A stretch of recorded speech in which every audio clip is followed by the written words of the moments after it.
जदि आपण काहाकू साहाय्य करने चाहूँगी ताले सांत्वना नुह तार साथ दिंतु।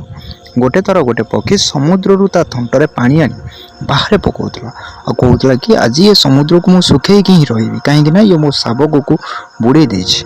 यह देखि पाखरे थिबा पक्षीटी को हस आसला। से हसी कहला कि देख मोर भाई ए समुद्र को देख, निज को देख, तू कौन सुखे पारू ए समुद्र को। से पक्षीर कथा शुणी सारी पक्षीटी कहला देख मोर भाई मोर सांत्वना आवश्यक ना, जदि किसी दबार अच्छी मोर साथ दियो नहले एठारु चली जाओ।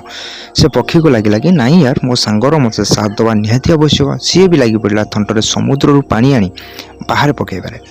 दुई जन पक्षी को देखी किसी और पक्षी एकाठी हेले। एहीपरी आसी आसी लक्षाधिक पक्षी एकाठी गले। केवल परस्पर भितर ये कहते कि आमको सांत्वना नुहे साथ दियो। से पक्षी गुड़ी को देखी लगुला कि सारा ब्रह्मांडर पक्षी से जगार एकाठी हो एकाठी हो समुद्र को सुखेवा लगी पड़ी। जे पक्षी मानकर राजा पक्षी मानक मध्य श्रेष्ठ कहु गरुड़, सी भी भाविले मते मो पक्षी भाई मानकर साथ दबा आवश्यक अच्छी। से भगवान विष्णु को पाखु अनुमति मागिले, कहले मते जीवाकू दियंतु, मते मो पक्षी भाई मानकर साथ दबार अच्छी। यह शुणी भगवान विष्णु कहले ये कौन करुछ तुम्हें माने बुझीपारुछ, तम पक्षी मानक द्वारा समुद्र सुखी पारिबा संभव नुहे, तुम्हें जाओनी।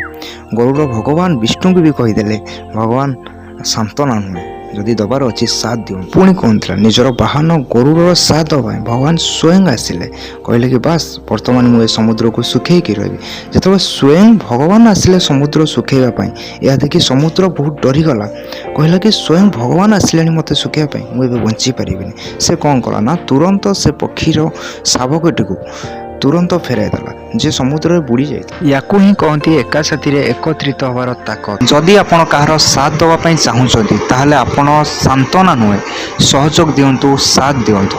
जदि आपण साहाय्य करने को चाहूँगी आपणकर सांत्वना किसी हम ना, आपणकर साथ एवं सहयोग हम। वर्तमान समय आवश्यक अच्छी से हूँ जड़े अन्य जनकर साथ। जेतबले आम्भे समस्ते एकाठी हवा परिवर्तन निश्चय आसिबो।